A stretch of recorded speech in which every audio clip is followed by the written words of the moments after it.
Hello दोस्तों, very good morning. उम्मीद कर रहा हूं आप लोग बहुत अच्छे से होंगे और अपनी पढ़ाई शुरू कर दिए होंगे। तो चलिए हम भी 12th के फिजिक्स की शुरुआत करते हैं। फिजिक्स का जो पहला चैप्टर है उस चैप्टर का नाम रोटेशनल डायनेमिक्स है स्टूडेंट। सबसे पहले हम ये देखेंगे डायनेमिक्स क्या होता है, उसके बाद हम पूरे वर्ड को समझेंगे कि रोटेशनल डायनेमिक क्या होता है। तो इसको समझने के लिए हमें दो वर्ड समझना होगा। एक वर्ड है मोशन और जो दूसरा वर्ड है वो है रेस्ट। मोशन क्या होता है? अगर कोई ऑब्जेक्ट या body with respect to time यानी समय के साथ अपने पोजीशन को चेंज कर दे, जगह को बदले, जैसे जैसे समय बदले वह अपने जगह को बदल देती है, तो उस फिनोमिनन को हम क्या कहते हैं? मोशन। कोई ऑब्जेक्ट हो या कोई बॉडी हो, क्या करे? यह ऑब्जेक्ट या बॉडी अपने पोजीशन को चेंज करे। कब चेंज करे? विथ रिस्पेक्ट टू टाइम, समय के साथ। और वही ऑब्जेक्ट या body with respect to time यानी समय बदलने के साथ अपने पोजीशन को चेंज नहीं करती है, उस फिनोमिनन को हम कहते हैं रेस्ट। पोजीशन चेंज नहीं हो उस फिनोमिनन को कहेंगे हम रेस्ट। तो होप आपको ये दो वर्ड समझ में आ गया होगा। मोशन क्या है और रेस्ट क्या है। जहां पोजीशन चेंज हो समय के साथ वो मोशन है, और जहां पोजीशन नहीं चेंज हो उसे हम रेस्ट कहते हैं। स्टूडेंट यहां पर कई सारे कारण होते हैं, जैसे फोर्स वहां अप्लीकेबल होगा, एक्सटर्नल फोर्स लगा होगा, तो इतना सारा डिटेल यार पहले लेक्चर में तो हम नहीं जाएंगे। चलिए, जब हम 11th ग्रेड में आए थे तो हमने स्ट्रीम चूज किया था साइंस, और साइंस में हमें बेसिक 3 ब्रांचेस पढ़ाए गए कि साइंस के ये बेसिक 3 ब्रांचेस हैं। एक तो हमने पढ़ा फिजिक्स, जो कि काफी बोरिंग लगा। दूसरा पढ़ा केमिस्ट्री, जो कि और बोरिंग लगा। और जो तीसरा था जो इंटरेस्टिंग लगा उसको भी लिख लेते हैं, बायोलॉजी। यह बेसिक 3 ब्रांचेस हमने पढ़ा। केमिस्ट्री में तो और सारे ब्रांचेस हमने पढ़ा। क्या क्या पढ़ा? कहा ये फिजिकल केमिस्ट्री है, फिर कहा ऑर्गेनिक केमिस्ट्री है, हाइड्रोकार्बन करके चैप्टर था ना 11th में, फिर पढ़ा इनऑर्गेनिक केमिस्ट्री है।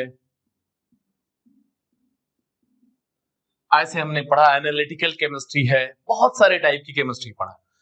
बायोलॉजी में भी हमने टाइप्स पढ़ा यार, ये समझ में आ गया। जूलॉजी होता है और दूसरा बॉटनी होता है। लेकिन फिजिक्स के ब्रांचेस हमने नहीं समझा था लास्ट ईयर भी, बस ऐसे पढ़ते गए।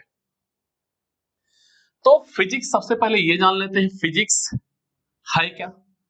फिजिक्स एक ग्रीक वर्ड से बना है, वो ग्रीक वर्ड है फ्यूसिस, और फ्यूसिस का इंग्लिश मीनिंग होता है study about nature. Study about nature, nature की स्टडी करना। और अगर हम बात करें अपने नेचर की, तो नेचर 2 चीजों से बना हुआ है स्टूडेंट। एक है मैटर और दूसरा क्या है? एनर्जी। तो सिंपल लैंग्वेज में कहूं, ज्यादा घुमा फिरा के नहीं, तो फिजिक्स का मतलब होता है, what do mean by physics? Physics is a branch of science. Science का एक ब्रांच है जिसमें हम किसके बारे में पढ़ते हैं? Study about matter and energy. एक सिंपल मीनिंग है। ऐसे जैसे केमिस्ट्री के ब्रांचेस हैं, बायोलॉजी के ब्रांचेस हैं, ऐसे 2 ही ब्रांचेस नहीं है बायोलॉजी की, बहुत सारे हैं। ओशनोग्राफी, एनिमल फिजियोलॉजी, बहुत सारे ब्रांचेस आएंगे। केमिस्ट्री के भी बहुत सारे ब्रांचेस हैं। 2-4 केमिस्ट्री तो अभी आप 12th ग्रेड में पढ़ोगे, जैसे कोऑर्डिनेशन केमिस्ट्री, एक नई केमिस्ट्री आपको इंट्रोड्यूस होगी। ऐसे फिजिक्स के भी ब्रांचेस हैं स्टूडेंट। फिजिक्स का एक ऐसा ब्रांच है जिसमें हम इन दोनों चीज की स्टडी करते हैं, मोशन और रेस्ट की स्टडी करते हैं। तो फिजिक्स का ऐसा ब्रांच जिसमें हम मोशन और रेस्ट की स्टडी करते हैं उसे मैकेनिक्स कहते हैं। समझ में आया? मैकेनिक्स किसे कहते हैं? फिजिक्स का एक ब्रांच है, जैसे केमिस्ट्री का ब्रांच है, बायोलॉजी का ब्रांच है, तो फिजिक्स का भी एक ब्रांच है। बहुत सारे ब्रांच है, फिजिक्स की ऐसी ब्रांच जिसमें हम किसके बारे में पढ़ें? Study about motion and rest, उसे क्या कहते हैं? मैकेनिक्स। मैकेनिक्स के दो टाइप्स होते हैं स्टूडेंट। मैकेनिक्स का एक टाइप है जिसमें हम मोशन के बारे में पढ़ते हैं, उसे कहते हैं डायनामिक। और मैकेनिक्स का एक और ब्रांच है जिसमें हम रेस्ट के बारे में पढ़ते हैं, उसे कहते हैं स्टैटिक। तो जहां पर हम मोशन की स्टडी करते हैं उसे क्या कहते हैं? डायनामिक्स। तो ये डायनामिक वर्ड आपको समझ में आ गया, स्टडी अबाउट मोशन यानी मोशन की स्टडी करना। और जहां हम रेस्ट की स्टडी करते हैं उसे कहते हैं स्टैटिक। डायनामिक में भी पार्ट होते हैं, लेकिन इतना ज्यादा डिटेल में हमें अभी नहीं पढ़ना, आगे चैप्टर में मैं पढ़ाऊंगा। कितने पार्ट होते हैं डायनामिक में? दो, काइनेटिक और काइनेमेटिक्स। छोड़ो यार, बहुत ज्यादा हो जाएगा। बेसिक लेवल पर दो वर्ड हमें समझ में आ गए कि मोशन क्या होता है। ऑब्जेक्ट अपने पोजीशन को चेंज करे विथ रिस्पेक्ट टू टाइम, उस फिनोमिनन को मोशन कहते हैं। ऑब्जेक्ट अपने पोजीशन को चेंज नहीं करता है उस विथ रिस्पेक्ट टू टाइम, उस फिनोमिनन को हम रेस्ट कहते हैं। और फिजिक्स की ऐसी ब्रांच जहां इन दोनों की स्टडी की जाती है उसे मैकेनिक्स कहते हैं। मोशन की जहां स्टडी की जाए, मैकेनिक्स का एक ब्रांच है जिसे हम क्या कहते हैं? डायनामिक। और जहां पर हम रेस्ट की स्टडी करते हैं उसे कहते हैं स्टैटिक।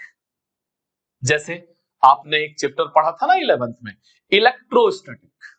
इलेक्ट्रो का मतलब क्या होता है? चार्ज। स्टैटिक का मतलब रेस्ट। यानी पूरे चैप्टर में हम क्या पढ़ते हैं? Charge in rest. 12th में भी है इलेक्ट्रोस्टैटिक। जब कोई चार्ज रेस्ट पे हो तो उसे हम कहेंगे इलेक्ट्रोस्टैटिक। और चार्ज अगर मूव हो रहा है तो क्या कहेंगे? इलेक्ट्रोडायनामिक। ठीक है, तो चलिए अब हम आगे बढ़ते हैं। इसी चैप्टर से हम शुरुआत करेंगे। मोशन क्या है, कितने टाइप्स के होते हैं, और मोशन से जुड़े हुए जो कॉन्सेप्ट हैं वो क्या क्या है। तो स्टूडेंट, हम मोशन की बात करने वाले थे। मोशन क्या है? Motion object with respect to time position change करे, जैसा कि हम पहले ही पढ़ चुके हैं। और मोशन को भी बेसिक लेवल पर अगर हम क्लासिफाई करते हैं, देखो बेसिक लेवल पर बोल रहा हूं, एकदम जितना आपको जरूरत है वही बेसिक लेवल है। तो दो पार्ट में हम इसको, दो टाइप में, दो पार्ट में क्लासिफाई कर सकते हैं। एक हमारा है लीनियर मोशन, और दूसरा जो होता है स्टूडेंट एंगुलर या सर्कुलर मोशन। देखो इस चैप्टर में बहुत सारी बातें कही गई हैं। न्यूटन ने कहा, उनका काइनेमेटिक इक्वेशन ये है। यार अभी हम वो सब कुछ नहीं सुनेंगे यार, बेसिक लेवल पर पहले समझदारी बनाए। वैसे ही एक साल हम बर्बाद कर चुके हैं, वो सब समझने जाएंगे तो पूरी फिजिक्स खत्म हो जाएगी। लीनियर मोशन, देखो लीनियर हमने कौन से ग्रेड में पढ़ा था? 10th ग्रेड में। लीनियर इक्वेशन कुछ ऐसा समथिंग था। तो लीनियर का मतलब होता है स्ट्रीट, ऐसा मोशन जो कहां पर हो? एक स्ट्रेट लाइन में हो। A motion in a straight line is called linear motion. जैसा कि आप साइकिल चलाते हो किसी सड़क पे, तो मोशन कहां पे है? स्ट्रेट लाइन में। अभी कहोगे सर टर्निंग पर घूमता हूं, तो आगे बात करेंगे। टर्निंग पर घूमते हो तो क्या होता है? वहां बैंकिंग ऑफ रोड जैसा चीज भी पढ़ेंगे। बेसिक लेवल पर ऐसा मोशन जो स्ट्रेट लाइन में हो, क्या कहेंगे उसको? Linear motion. अब देखो, वही साइकिल आप गोल गोल किसी गार्डन में या पार्क में चला रहे हो, तो बताओ सर्कल क्रिएट हो गया, कुछ सेंटर होता है सर्कल का, इसे कहते हैं सरकमफियरेंस। ऐसा मोशन जो सर्कल के सरकमफियरेंस पर हो या किसी सर्कुलर ट्रैक पर हो, दोनों बातें की है, उस मोशन को कहते हैं एंगुलर और सर्कुलर मोशन। फिर से एक बार रिपीट करा दे रहा हूं student, a motion in a straight line is called linear motion. और ऐसा मोशन जो कहां पर हो? किसी सर्कुलर ट्रैक पर हो, उसे हम एंगुलर या सर्कुलर मोशन कहते हैं। चलिए आगे बढ़ते हैं। तो देखो स्टूडेंट, अगर हम यहां से मोशन करना, सपोज दैट ये पोजीशन पर एक चिंटू नाम का लड़का है, वो खड़ा है, यहीं से घूमना चालू किया ऐसे पूरा, एक राउंड लिया। एक राउंड लेने में जो टाइम लगता है उसे कहते हैं टाइम पीरियड। क्या कहते हैं? Time period. अब चिंटू ने एक राउंड लिया तो कितना मिनट लग गया? 5 मिनट। तो टाइम पीरियड क्या हो गया? 5 मिनट। तो टाइम पीरियड को कैसे डिफाइन करेंगे? आपका फैन घूमने में एक राउंड जितना लेता है, उसे एक राउंड घूमने में जितना टाइम लेता है उसे हम टाइम पीरियड कहते हैं। पेंडुलम एक राउंड लेने में टू एंड फ्रो यानी एक ऑसिलेशन करने में जितना टाइम लेता है उसे हम टाइम पीरियड कहते हैं। तो time taken to complete one revolution, one rotation, one oscillation is called time period student. तो अगर चिंटू की बात करें तो क्या हर बार बराबर टाइम लेगा राउंड मारने में? बीच में कहीं कोई दोस्त मिल गया इसको तो क्या होगा, उसके साथ बिजी हो गया। यानी टाइम पीरियड चिंटू का बार बार बराबर नहीं होगा। उसके बेस पर अगर हम सर्कुलर मोशन को क्लासिफाई करते हैं, सर्कुलर मोशन को फर्दर क्लासिफाई करते हैं। देखो हमने सबसे पहले क्या पढ़ा, मोशन दो टाइप के होते हैं, एंगुलर और सर्कुलर। सर्कुलर मोशन को टाइम पीरियड के बेस पर अगर हम क्लासिफाई करते हैं तो एक होता है यूसीएम, यूनिफॉर्म सर्कुलर मोशन, और दूसरा होता है student non UCM, non uniform circular motion. Uniform circular motion मतलब ऐसा सर्कुलर मोशन जो कांस्टेंट टाइम पीरियड के साथ हो, यानी टाइम पीरियड कांस्टेंट हो, उसे हम कहेंगे यूनिफॉर्म सर्कुलर मोशन। और नॉन यूनिफॉर्म सर्कुलर मोशन यानी टाइम पीरियड कांस्टेंट नहीं हो, उसे हम कहते हैं नॉन यूनिफॉर्म सर्कुलर मोशन। चलिए अब हम एग्जांपल को समझते हैं। देखो आपके घड़ी में तीन निडल हैं, एक मिनट हैंड है, एक सेकेंड हैंड है, एक हार हैंड है। अगर हम बात करें सेकेंड हैंड की, सेकेंड हैंड मतलब सेकेंड हैंड माल नहीं, सेकेंड हैंड सेकेंड वाली सुई, अगर उसके टाइम पीरियड की बात करें तो एक राउंड लेने में कितना लेता है, 60 सेकेंड। दूसरा राउंड लेने में भी क्या लेगा, 60 सेकेंड। तीसरा राउंड लेने में भी 60 सेकेंड। कभी भी राउंड लेगा उतना ही लेगा, कभी वो 59 या 61 नहीं लेगा, इक्वल टाइम पीरियड है उसका। तो कांस्टेंट टाइम पीरियड है, कौन सा मोशन कर रहा है, यूनिफॉर्म सर्कुलर मोशन। ऐसे और है, अगर हम बात करें मिनट हैंड की, देखो ये फॉर्मूले इंपॉर्टेंट है स्टूडेंट। उसके टाइम पीरियड की बात करें तो एक राउंड लेने में 60 मिनट लेगा। कितना मिनट लेगा, 60 मिनट। सेकेंड में कन्वर्ट करेंगे तो क्या हो जाएगा, 60 इंटू 60 सेकेंड। ये मिनट है, ये सेकेंड में कन्वर्ट हो गया। अगर हम बात करें हार एंड की, जल्दी बताओ हार एंड का क्या होगा, एक राउंड लेने में, यस सर, कितना, 60 घंटे ना।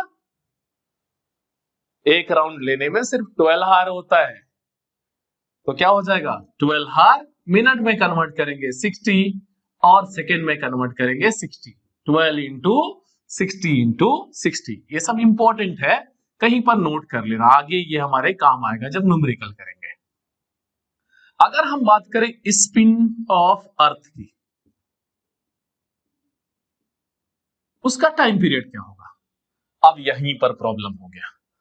अर्थ दो मोशन करता है, अर्थ अपने ऑर्बिट में भी घूमता है और एक राउंड लेने में कितना टाइम लेता है, 365 डेज एंड 6 आवर्स इतना लेता है। इसीलिए 365 1/4 लिखा रहता है स्टूडेंट डेज जब भी पढ़ोगे, यानी 365 दिन और 6 घंटे।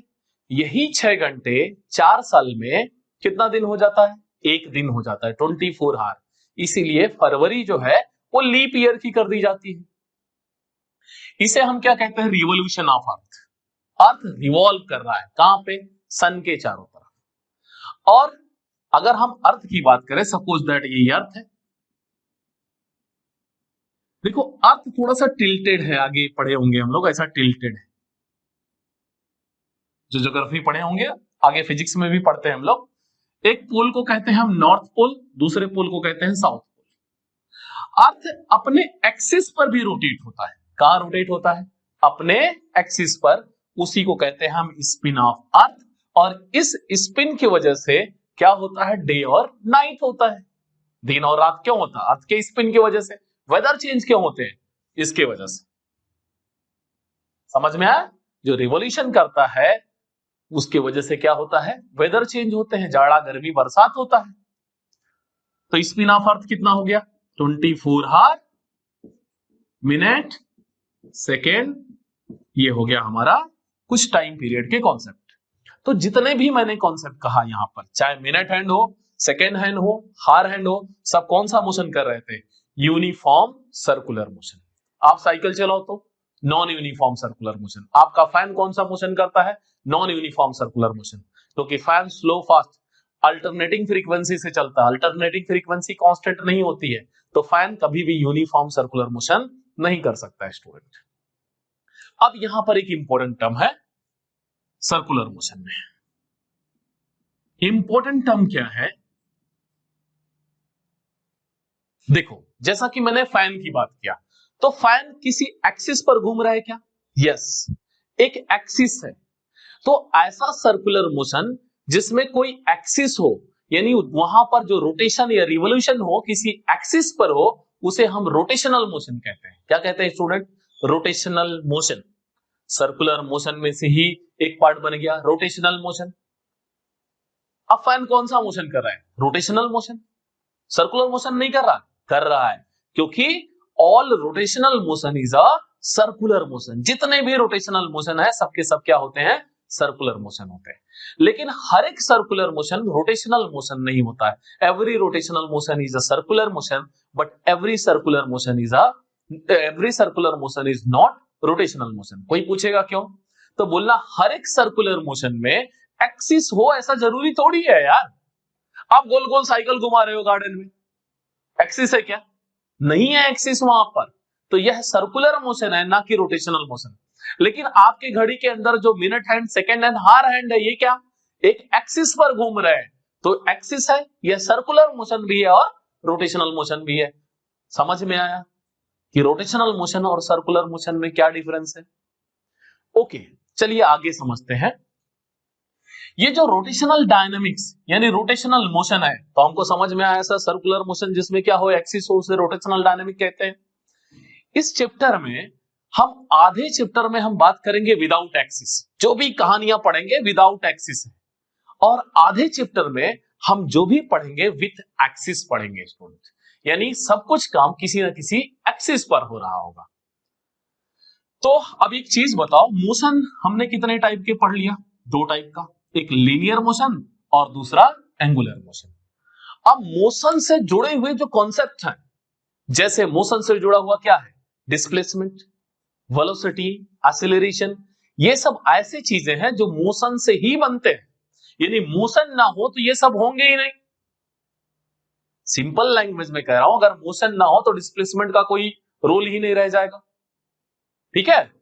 तो ये चीजें जो डिराइव्ड हुई है मोशन की वजह से, तो यह भी दो टाइप की हो जाएंगी। जैसे डिस्प्लेसमेंट है तो वह लीनियर डिस्प्लेसमेंट हो जाएगा, एंगुलर डिस्प्लेसमेंट हो जाएगा। वेलोसिटी है, linear velocity, angular velocity. Acceleration, linear acceleration, angular acceleration. यानी मोशन के दो टाइप होने की वजह से यह पूरी टर्मिनोलॉजी चेंज हो गई। तो चलिए न्यू टर्मिनोलॉजी को हम समझते हैं स्टूडेंट। तो स्टूडेंट सबसे पहले हम डिस्प्लेसमेंट की बात करते हैं। तो एक डिस्प्लेसमेंट हमारा हो गया लीनियर डिस्प्लेसमेंट।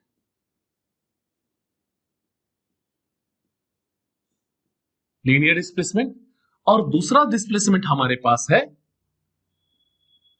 Angular displacement. देखो किससे रिप्रेजेंट करते हैं, ये ज्यादा इंपॉर्टेंट है। देखो लीनियर डिस्प्लेसमेंट को एक्स से रिप्रेजेंट करेंगे और एंगुलर डिस्प्लेसमेंट को हम थीटा से रिप्रेजेंट करते हैं।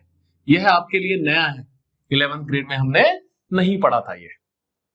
अब लीनियर डिस्प्लेसमेंट होता क्या है, एंगुलर डिस्प्लेसमेंट होता क्या है? देखो स्टूडेंट, कोई ऑब्जेक्ट मोशन कर रहा है, उसका डायरेक्शन हम कुछ डाल देते हैं कि P से Q के डायरेक्शन में ये मोशन कर रहा है, इधर ही मोशन हो रहा है। अगर इसी डायरेक्शन में थोड़ा सा कोई ऑब्जेक्ट जाए यानी डिस्प्लेस हो जाए R पोजीशन पर, तो ये कितना हो गया x। A displacement in a straight line in a direction of motion, displacement in a straight line in direction of motion is called linear displacement. तो इसका यूनिट क्या होगा? अरे भाई डिस्प्लेसमेंट एक लेंथ है, तो यूनिट क्या होगा? मीटर। और डायमेंशन क्या होगा? डायमेंशन होगा L1, और m नहीं है m0,